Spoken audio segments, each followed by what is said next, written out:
Hey everyone, Brooklyn Attic Books here, and today I finished Price Manor, The House That Remains by Michael Goodwin. And I had actually purchased two books from this author because I asked him specifically, what two books do you recommend from your inventory?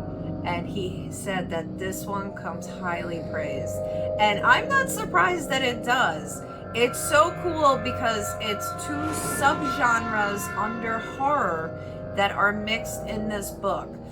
So a little bit of background is Price Manor is actually a series of books that are written by different authors, and they're all published by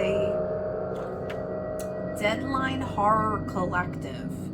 And I'm actually looking forward to picking up the other books because this one was really cool and I want to see what the other guys have done with it as well.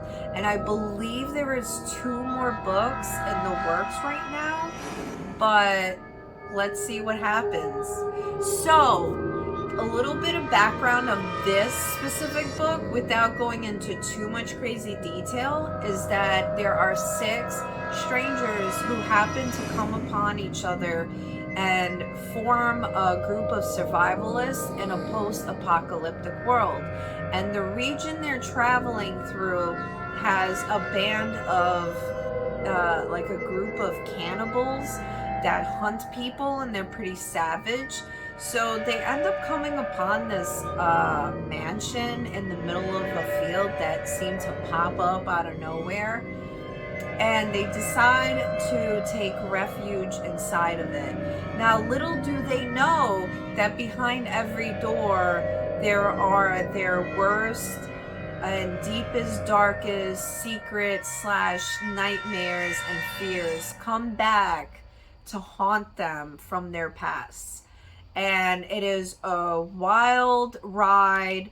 Michael does a great job with evoking the fear in the reader as you're going through each individual person's personal nightmare, basically.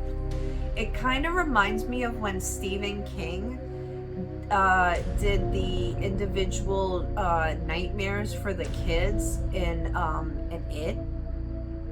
And that was really awesome. I love how Michael breaks down each chapter from a different person's point of view. Now, this is an amazing thing, and also it kind of mixed me up a little bit because there are 6 characters to this group of survivors.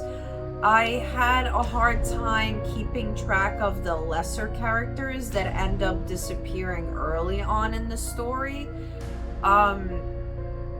I don't know, maybe I would have been fine with just the 4 characters that play the most crucial parts and maybe invited some of the cannibals into the house, although I don't know, I'm not a writer, I don't know, but I love the idea of mixing the different genres together. It's freaky, and I wish that could have been explored just a little bit more. But as you read the final chapter, it gave me goosebumps. Michael Goodwin brings the whole story back around full circle, and it really seals it up nicely.